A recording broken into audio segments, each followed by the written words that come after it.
బాధాకరమైన విషయం. ఇక్కడ అన్నదాతలు కానీ భగవంతుడికి సేవ చేయడానికి వచ్చిన వేరే కానీ మామూలు మనుషులు కాదు. అందరూ ఆఫీసర్స్ ప్రభుత్వ ఉద్యోగస్తులే ఇక్కడ ఉన్నారు. వంటలు చేయటం పొరపాటున విస్తరాకులు కానీ గ్లాసులు కానీ ఇక్కడ వేస్తే ఆ గ్లాసులన్నీ కూడా తీసుకెళ్లి అక్కడ మళ్ళీ డస్ట్బిన్ వేయటం. ఇది మీకు ఎంతమంది సార్ వెతికారు. మీకు ఎత్తుకుని ఏమన్నా చూడండి.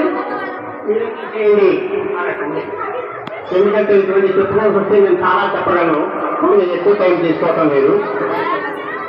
భక్తులందరూ కూడా గుడికి వెళ్తున్నారు. గుడికి వెళ్తుంటే ఒక నాగపాము పుష్పమంటుంది. పిల్లలకు రాడు వేస్తున్నారు. అయితే ఒక స్వామివారు కూడా అదే త్రావులో వెళ్తూ ఎందుకమ్మా పుష్పమంటారు, నువ్వు తాముగా ఉండు, వాళ్ళు ఏమీ చేయరు అంటే చెప్పే వ్యక్తి పుష్పమంతం మానేసిందండి. అంటే బెదిరించడం మానేసిందన్నమాట. ఈ సాధు గారు జనాలు అందరూ కూడా భక్తులందరూ కూడా ఈ పాము, ఈ నాగపాము మొత్తం అంతా రక్తపు మడుగులో కొట్టుకుంటుంది. అప్పుడు